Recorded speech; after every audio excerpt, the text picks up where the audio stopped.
the classics are accessible, they're applicable, they're so important for us today, probably even more than they ever have been, even though people are kind of shoving them aside. There's so much beauty and wisdom in them. And we're just scratching the surface so that hopefully other people will dig in and find even more for themselves. We want to welcome you to our first ever episode of Out of the Best Books, the podcast where we dive deep into classic literature and have conversations about what we've learned and discovered along the way. We love all things books, reading, and learning, and we hope to inspire you to read along with us and join in the conversation. I'm Laura. And I'm Amity. Now let's talk about the classics. So for this first ever episode today, we kind of wanted to introduce ourselves so you can get to know us a little better. So Amity, do you want to tell us a little bit about you? Sure. My name is Amity, which is a very unusual name, and I am going to talk about that for just a second because it actually has roots in classic literature. The name Amity, as you can imagine, was such an unusual name. I've always had people ask me where I got it from, and my smart response was just, well, my parents. And but then I wanted to like really know, and I think they actually just saw it on a street sign. There was like a street named Amity. There's a little town in Oregon named Amity, whatever. But as I grew older and I did start reading the classics, I realized and dug into it a little deeper. The name Amity, well, the word Amity, it is just a word. Like it's a Latin based word, amo, amitus, meaning friendship and love and peace. And you find it in Shakespeare. In fact, I went to the play King Lear not very long ago, and it was an amazing play. And there was a couple times in the play I was like, they just said my name, because anytime they're talking about, they might be talking about amity between the nations or amity between these villages, because there's peace and friendship between the villages. I also found it in Gulliver's Travels by Jonathan Swift. So it's an old word. It's not used much anymore at all, but it is found in classic literature. So that was a really long story, but for that reason, I love my name. I am the mother of 6 children. I live in Utah with my husband and our 6 children, and they are all living at home. We have a senior in high school, a freshman in high school, and then, like I say, they are in high school, and then I homeschool the rest. I've got an 8th grader, a 5th grader, a 2nd grader, and then an 18-month-old. I did homeschool all my kids up until their high school years, and a huge part of our curriculum just involved and still involves a lot of reading aloud. We've found that rich literature enlarges their minds and helps them to grasp things so much better. I find that their listening skills are wonderful, their comprehension skills are amazing. They understand things that I've never understood very well. So I think that reading to them for years and years has really helped that a lot. So I'm Laura again. This is really funny because my name also comes from classic literature. I'm named Laura Awesome. because my mom loved Laura Ingalls Wilder. Love So it. there you go. We were like destined to do this podcast, right? I didn't even know it. So yeah, and I drive through Amity, Oregon all the time, and I always think of you when I drive through there. Probably once every other month or so. It's a little tiny town, like out Highway 99. Yeah. So there you go. I live in Oregon. Um, I live in Oregon with my husband. We've been married almost 23 years, December, and we have 5 kids. So our oldest is about to turn 22. He's our only boy, and then we have a daughter who's 19 that's away going to beauty school in Utah, a few hours away from Amity. And then we have a senior in high school, a daughter that's what is she, sophomore? And then we have a kindergartner who's 5. So we're pretty busy. I own a small business that I kind of run by myself. The idea from the business was to do it as a family, but it's ended up being just me. So I spend a lot of my time doing that. And typically I'm taking classes, online classes to finish my bachelor's degree, but I'm not right now. So I decided I was going to take fall off every year because classes go up right up until Christmas, and it's just too hard that time of year. So it's my semester off. I decided after 25 years to go back to school and So finish. awesome. And that's my goal eventually when I don't It's have an rough. 18-month-old anymore. It's Well, rough. yeah. And fall is so busy. It's Yes. so bit like it's kind of surprising how busy it is. I love fall and I love the beginning of winter, but gosh, it's busy. So I think that's smart Yeah, and like I kind of figured while the kids are starting school and we're getting everybody adjusted, then it's not the time for me to to be be doing trying that. to Yeah. adjust yourself. Yeah. Yeah, and like my son just started college a month ago or so, and then I have another daughter starting next year, so we're it's going to be busy. So pretty much my only hobby is reading. So there you go. That's what I was trying to think. I do play the piano, and but I don't get to do that very And you're an often. So amazing pianist, very well, accomplished pianist. well, yeah, no, but I don't get to do it very much. So everybody in my house yells when I play because it's too loud. You need Which to put like some insulation on that one room so you can just close the door and just play to your heart's Yeah, content. we just moved our piano into is supposed to be the piano room, which actually my background is going to get way better because I'm moving in there to record the podcast, probably starting next weekend. And Awesome. but it's like on the other side of my son's bedroom, and he's like, we were moving it the other day, and he goes, "You better not play this when I'm trying to sleep." My husband's like, "Yep, you can play from noon till 5 every day." And no, he doesn't get up till like noon. So, anyways, that's just kind of funny. Um, so Amity, why don't you tell us a little bit about like your reading life or how reading was for you as a child? So when I was growing up, um, our house was loaded with books. We had tons of books surrounding us, and um, generally they were classic books and really wonderful picture books and things. Um, we didn't get read to a lot, but my mom did read some. She specifically read like all the Little House books a few times over and some of Louisa May Alcott's books. And they did read lots of picture books. And I knew that reading was very important. Um, and I loved picture books, loved reading those, and I loved very simple books. But I found that I had a really hard time comprehending some of the bigger books, some of the bigger chapter books. But I still did it. I still read because I knew that that was something that was really important for my brain and for my development. Um, and so as I got older, I continued to read, but it was a real struggle, but I found that I loved listening. In fact, there was this one funny book. It was by an LDS author and it was just like goofy, but I think it was like the only audiobook that we had. It was a book on tape and I had my own little cassette player and I listened to that stupid book over and over and over until I had the whole thing memorized because I was like, I understand this. I enjoy it. It's so fun and so good. And anyway, so listening, I could listen and really understand, but I had a hard time actually opening and reading um, and comprehending. So, but I kept doing it anyway. And as I got older, I got into high school and I did like all the advanced English classes because I was a good writer and I understood all of that. And again, like I appreciated good books. I knew they were so important. And I would always do really well on tests for these big classic books because we did read classic books in high school. Um, because I'd often watched the movie. And if you like Pride and Prejudice, the 6 hour version, like that follows the book really, really well. I will tell you that it does because I aced the test because of that movie. Because I read the book. I read the book for the English class. I didn't try to cheat or something.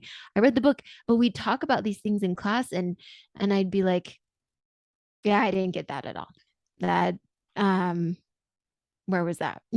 Maybe not for that one because again, like the movie was exactly like the book, but for other books, we talk about things and I was like, I just completely missed that. But I kept at it and got to where I just my comprehension grew over time as I stuck with it. And again, like love audiobooks. And I feel like with some of the harder books, it's almost better for me to start by listening to them and then I go back and read them and they just make so much more sense that way. Um, but like I said, as I got older, my comprehension got better and I love books so much and love classic books. As I started to have children, I realized that I wanted to help them to develop sophisticated ideas and language and for them to grow that way. And so I started reading to them from a very young age. And we've read hundreds and hundreds of books together. And it's been such a joyful and incredible journey that way. And we, not every book that we read is a classic by any means, but um we read a ton of children's classics and that is where my heart is. I love children's classics and there's lots of those that we've reread many times. And so that's kind of my reading journey. And I always have several books going. I've always got at least one audiobook going and a book that, if I have spare time, I'll pick it up and read. Um, and I just love every kind of book. So, but especially the classics. So there it is. I agree. I love playing with books. I know that sounds funny, but I mean, I do listen to a lot of audiobooks because I can get more in that way. I don't have time to sit down with a book, but my favorite is to have a real book with paper in my Yes. hands. Yeah. That's just then you feel like you're reading. Yeah. I love it. So satisfying. Yes, it totally is. But I just don't have the time. I'm always moving, always doing something. But so yeah, when I was younger, my mom also read to us. She read um all the Little House books. We read Anne of Green Gables. We read Where the Red Fern Grows. I remember her reading like, I don't know if this would be considered classic, but like The Mouse and the Motorcycle. Probably not. It's like Beverly Cleary, All the isn't it? Beverly Cleary. I don't Yes. know. Or At like this point, they're just about a classic, aren't The they? Littles. Did you remember Mhm. reading about The Littles? We read that. I tried to read that to my daughter. Actually, it would have had to have been my now 16-year-old. Gosh, time goes by so fast. And I was like reading it and I thought, this is hard. I don't know how I, as a child, understood this, but my mom read it to me and I remember loving it. But and yeah, when my kids were really little, I found this book about homeschooling.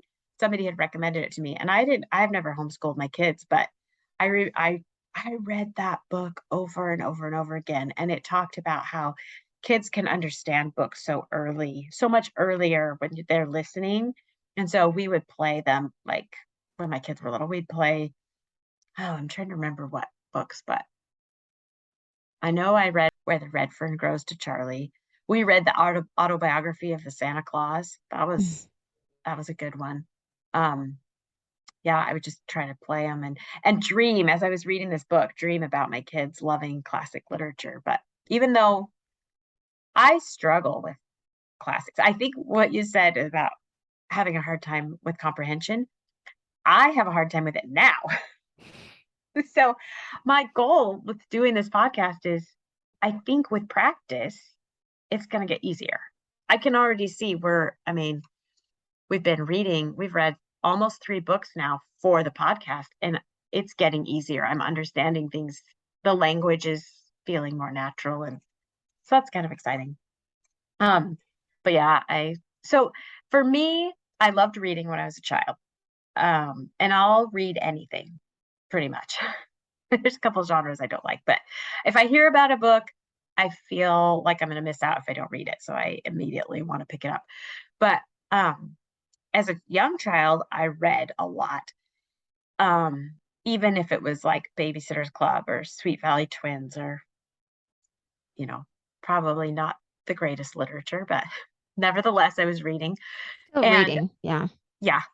And I think when I was a child in elementary school, maybe all the kids read. That was like even the kids that you would think were considered popular, they read. So it wasn't like uncool or it was almost a cool thing, I think, you know? Yeah. Well, I remember because Addie did go to kindergarten in public school. And I remember like the cool kids were the ones who could read, you Yeah, know? It's like, that's true. yeah, if you were on level C as a kindergartner, you were cool. Yeah, I was a frog, and that meant that you could read and you were like in the, highest. I told my daughter the other day that I went to her school that she goes to now when I was in elementary school, and she goes, "Were you a red panda or a blue panda?" And I was like, "I was a frog." That's what they did. But That's hilarious. it was cute. But yeah, so like reading, I loved reading until in eighth grade, at the end of eighth grade, I was voted most likely to become a librarian. And I was devastated. I was like, this is the only thing people think of me is that I'm gonna, I have this picture in my mind of like an old lady with glasses with like a skirt hiked up to her chest. And I'm like, I don't want people to think this of me. And I think I realized at that time that being a reader and reading in front of people made me not cool. So I stopped reading. Just stopped. Like I tried to, I guess, I don't know if I want to say I reinvented myself because I didn't, but I just realized that being smart might not be considered cool anymore. So yeah, I'm sad to say that I didn't read as much in high school and then college is busy. But as a young mom, I think I picked up the idea that I needed something more in my life than changing diapers and cleaning the house, driving kids around. And so that's when I kind of discovered audiobooks and started reading. I realized, oh, I don't have to like sit down with a book. I can listen and get these stories in my brain other ways. And yeah, about 5 years ago, I discovered book podcasts. That opened up my whole world to knowing about what's out there. And I love hearing people talk about books and I love talking about books. So that's why we're here. Yes, totally. And that makes me think of a couple things. First of all, you said that as a mom, you realized you needed something more than just changing diapers and doing dishes and laundry and all the mundane mom things. And the other day I was thinking about this, and I remember many years ago reading the book Glimpses into the Life of Marjorie Pay Hinckley. And in that book, she's this beautiful woman, and she lived to be what, like in her 90s or something. And she talked about like when you go to school, don't don't major in like family science. Don't major in these things that you're gonna do and learn anyway as a mother, like with your family. She's like, all that stuff again. She's like, major in something that when you're ironing and you're doing laundry and you're doing all the mundane tasks, you can be thinking about all those things that you have learned. And well, I only had the opportunity to go to 2 years of university. So I graduated with an associate's degree when I was 8 months pregnant with my first child. And um, so I was like, well, I mean, I can think about those things, but I need to keep on with my education. And so I was like, well, I can listen to really good and hard books. And so while I was canning, I listened to The Count of Monte Cristo. And while I was doing house projects, I listened to War and Peace and all of these wonderful books that I just found that helps me to keep engaged. It keeps my brain growing, and I'm doing all these other tasks and thinking and learning at the same time. So I'm super impressed that you can listen to those books and follow them because that's hard for me. Yeah. well, like I said, I think it's, and maybe it's just a matter of the way that you learn and comprehend. But like I said, for me, it's a lot easier to listen and understand. Now that I have listened to them, I've been able to open those books and read them and understand them a lot better. But I had to listen to them first. Yeah, I was thinking Oh, when you were talking earlier, I mean, that must be you're an auditory learner. yeah. I'll have to figure Totally. me out because I can listen to a book if I'm totally riveted and I'll get Hmm. every bit of it. But Hmm. if I'm not interested in the least bit, or if it's hard, or then my mind just wanders. So for me, like with these classics, I've done a lot of listening because and reading at the same time. So like I have the book open and I'm also listening to the audiobook at like one and a half speed or whatever, because it keeps my attention like on the book. Even if I'm just reading, my mind wanders. Sure. Like I'll read the words, but I just have no clue what's Yeah. going on. Yeah. I don't know. We'll have to figure out what kind of learner I am. It's an interesting thought. What are some like what's your favorite genres to read and then your least favorite? Because you said there's some that you just will Yes, not read or you just I for the most struggle. part don't read. So I will read just about anything, but my favorite is probably, I don't know if I have a favorite. I like historical fiction and I like modern, you'd probably call it modern women's fiction. Mm. Like just um yeah. I don't love fantasy and science fiction. I have a couple of daughters that love fantasy, but I struggle with it. And when I've tried to read stuff for them, kind of, they've said, "Mom, you need to read this." I'll read it, but I don't really love it. Yeah. But I Are pretty there much always enjoy. any are there any fantasy or science fiction books that you can think of that you actually have enjoyed? I liked Kindred by Octavia Butler, which Mm. is science fiction, like the time traveler's wife. So like I can handle time traveling. Mhm. Um, and oh, like the Cinder, that series by Marissa Meyer, I liked that. So a Mhm. little bit, but like A little my bit. one daughter reads like high fantasy where Mm. it's kind of romance, and then you also have these world built all this world building, Yes. and that's just too much for me. Yeah, mostly historical fiction I probably like, and then modern fiction. Mhm. So how about you? What do you like to read if you're not reading classics? I love the classics, love the children's literature. And I also love historical fiction. And that's about it. No, I also really love biographies and autobiographies. I would say that I like nonfiction in general. And for the most part, I do. I've kind of gotten to where I don't love self-help books anymore. They're kind of just annoying to me. Um, I will say that there's one book that I really love, and I don't know if you would put it, you might put it in the category of self-help. I love the book Grit by Angela Duckworth. That's an amazing book. And there's a handful of self-help books that I like, but yeah, anything to do with history, really.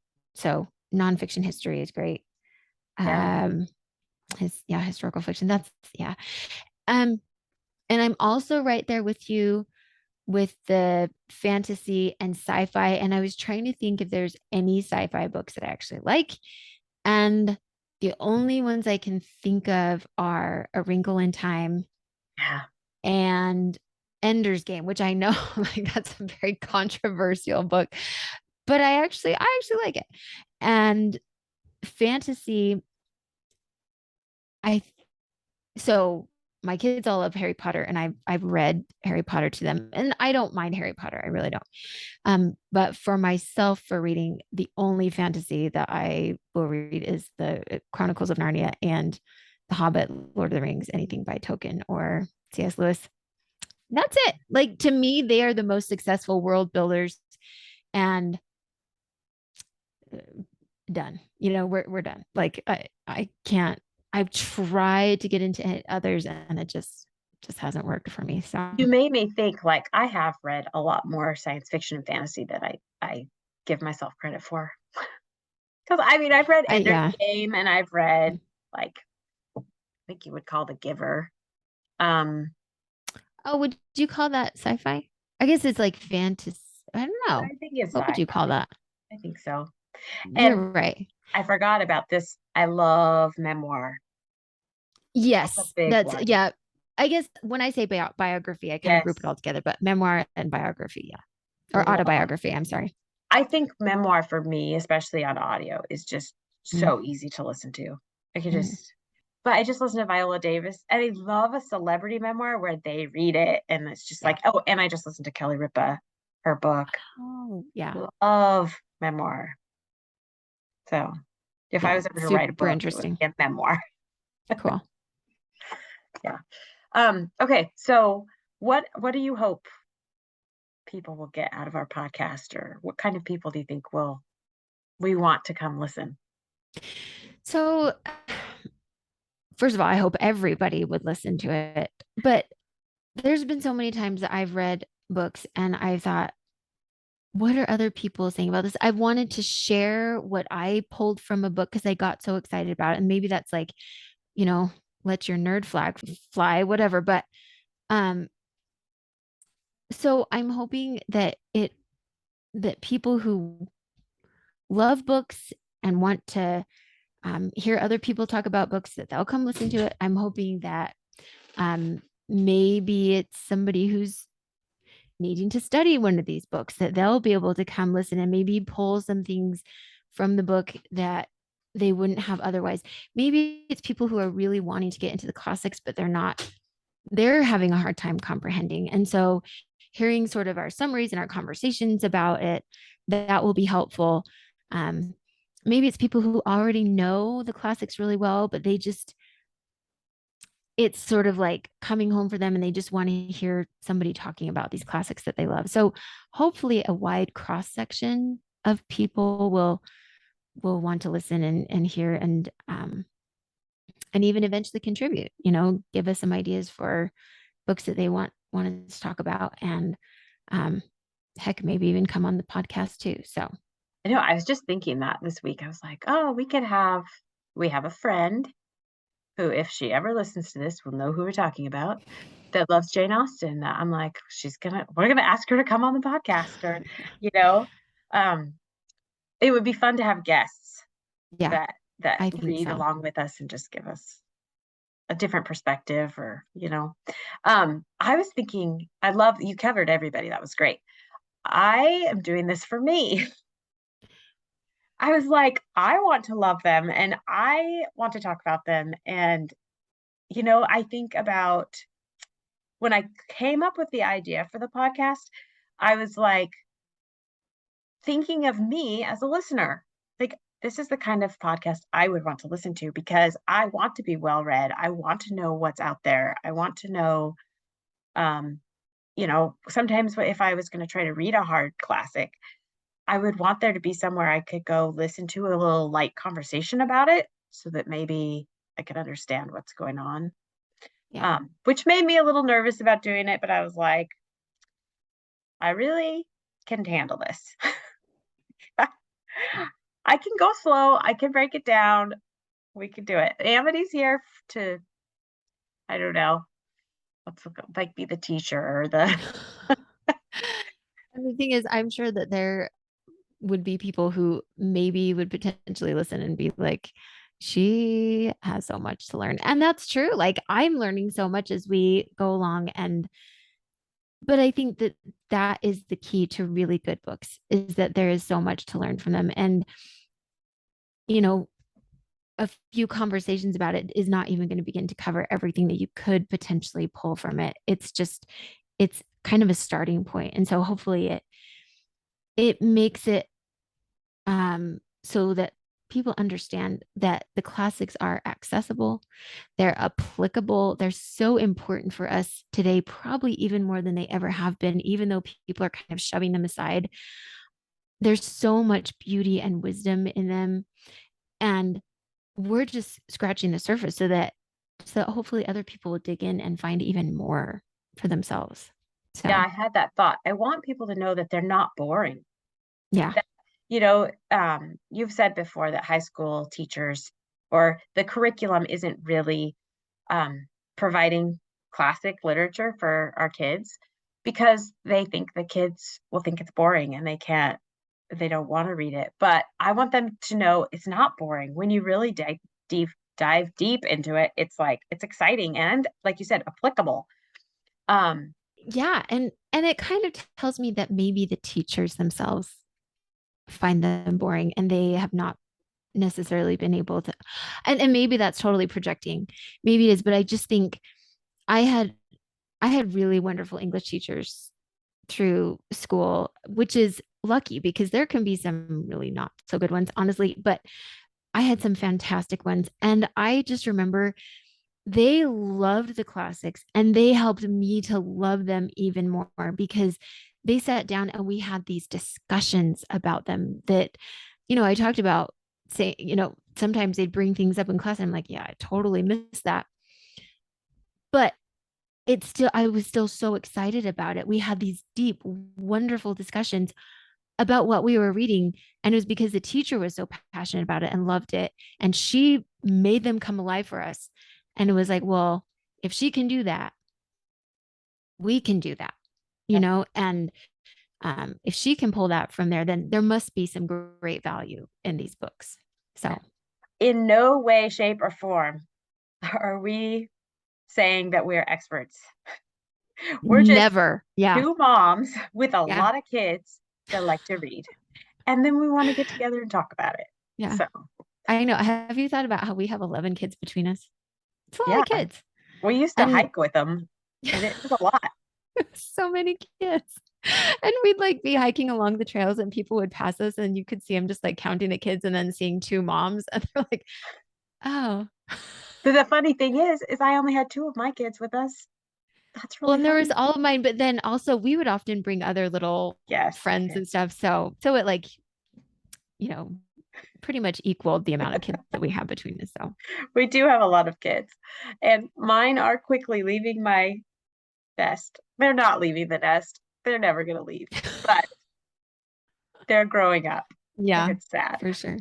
I know we keep saying, I don't think, I mean, how would they leave? I Who don't know. knows?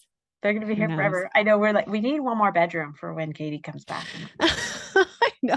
We're gonna go back to the time when like people lived with their family. Yes, That's just what they did. That was the norm. this beautiful You office is going to have to become another bedroom because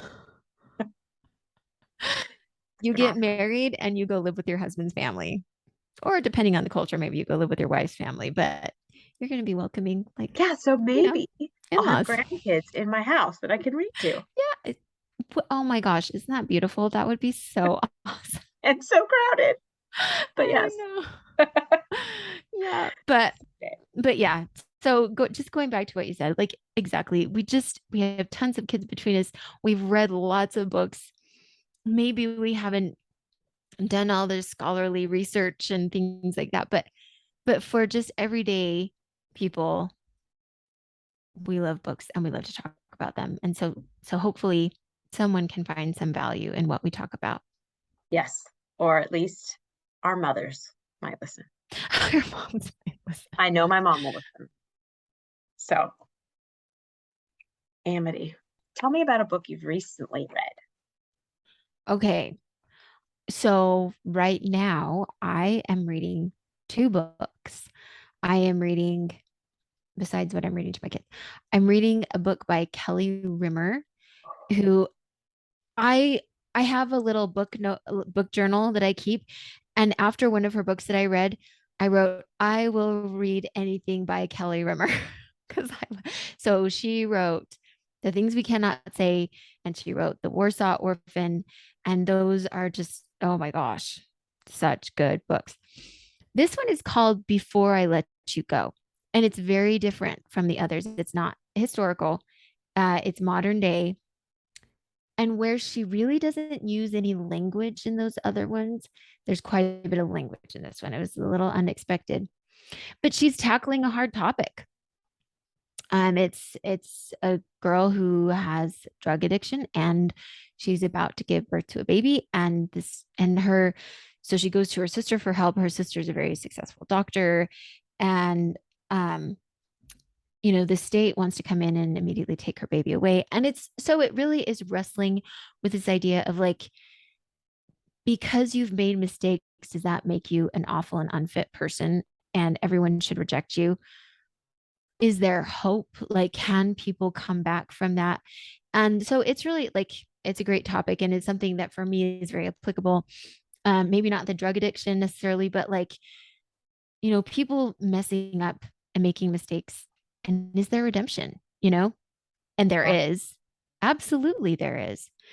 But also just talking about like how difficult that is and how our childhood, and they had very difficult childhood, our childhood definitely shapes the way that we um, interact with society and life and the choices we make. And anyway, so it's interesting. Like I said, it's very different from the other books of hers that I read, but it's good. And then the other book that I'm reading is Tess of the Turbervilles, because you had talked about that one. I was like, why haven't I read that one? So it's another one by Thomas Hardy, and I am loving it so far. It's one that like pulls you in and keeps you, and it's really wonderful. So it's the story of Tess, and it's another one that's kind of, I guess, when you think about it, a similar theme as the one by Kelly Rimmer, the Before I Let You Go, because it's a girl who, you know, she there's a lot of her choices that have been taken away and she's been taken advantage of, but society sees her as dirty and yucky. And is there any coming back from that, And Yeah. so, and this was a very controversial book when it was first published, and people were very negative about it, but it's like, it's such a pertinent and important topic, I think. And so, yeah, I'm really enjoying it so far. I'll have to read it again. It's been several years since I read it, but I just finished a book called Darling Girl. It says the subtitle is A Novel of Peter Pan by Liz Mikowski, maybe. This kind of sounds like you're saying the Monsters Inc. name, but not Mike spelled. Wazowski. Yeah, Mikowski. So this is interesting. It's um the granddaughter of Wendy. Her name is Holly Darling. Yeah, Wendy from Peter Pan. Mhm. And she has a successful skincare company. And then she has this son who's a teenager. I think his name is Jack, and he's like a normal, healthy kid. But then she also has this daughter that a lot of people don't know about that's in a coma. Mm. And she ages faster than she should be. She has some kind of like a disease or something where she's aging, which is interesting because Peter Pan is her father. So he doesn't age, Oh. but she's aging faster. Well, she gets hurt. She falls out of a tree and she's in a coma, and she's been in a coma for years. And they find out that her blood is like therapeutic and healing to other people. So this mom has like, I mean, is it right that she uses her daughter's? For her skincare company? Yes. And for her Oh, wow. son, because her Mhm. son got hurt in the accident too. He's not in a coma, but he couldn't walk, or maybe he got, this is so bad. I think he got in a car accident and his twin brother died, Oh, and wow. his father, I think. I don't know. See, when I listen to books, I only catch like half of it. But anyways, it was really good. I really liked it. I liked the narrator had like a, you know, accent, like a Mm. London accent. And Mhm. the story is like, is Peter Pan isn't the Peter Pan we know. He's kind Mm. of not a good guy. And so the daughter, Eden, the daughter that's in a coma, disappears. And so is it Peter? Did he take her? You know. Mm. Anyways, it's good. And then right now I'm reading Carrie Soto is Back by Taylor Jenkins Reid, which is a lot of people don't. I mean, if you listen to book podcasts, you know about Taylor Jenkins Reid, and she's probably my favorite author, and probably lots of other people's favorite authors. Mm. But um, she wrote um, Daisy Jones and the Six, The Seven Husbands of Evelyn Hugo. The last one last year, she writes a book a year, and it's like Mm. how these people write a book a year and come out with amazing stuff every year is just incredible. Malibu Rising was last year. I really liked. My favorite was the first one I read of hers, which is Daisy Jones and the Six. And then I'm liking this one. Her books are always interesting and entertaining, but Mm. this one probably isn't my favorite. It's about a tennis star. Oh, another interesting thing about her books is they always carry on. So like this girl, this tennis star, has a very small part in last year's book. And then she like Oh, brings her forward and cool. expounds, So she wants to come out of retirement because there's a girl, another tennis player that's like threatening her reign for her. Yeah. And her father is her coach. And it's interesting because he's good. A lot of child athletes have horrible parents if they're their coach, but Yeah. he's a really good coach. But she's not a very nice girl. Hmm. So people don't like her. Hmm. But she, at 37 years old, she comes back out of retirement. And so it's kind of, she's training and, trying to figure out how to get back into competition. It's really good. But Cool. if you haven't read Taylor Jenkins Reid, Yeah, I just wrote her name down because I'm gonna have to oh, look her up. Okay, cool. she's good. We're so happy you joined us for this episode. We hope you'll join us next time as we discuss Where the Red Fern Grows. If you have suggestions for books we should read and discuss, please feel free to email us at thebestbookspodcast@gmail.com. We would love it if you would leave a review wherever you listen to podcasts and share our podcast with your friends. We want to inspire and encourage as many people as we can to read out of the best books. As Thoreau says, read the best books first, or you may not have the chance to read them at all. See you next time.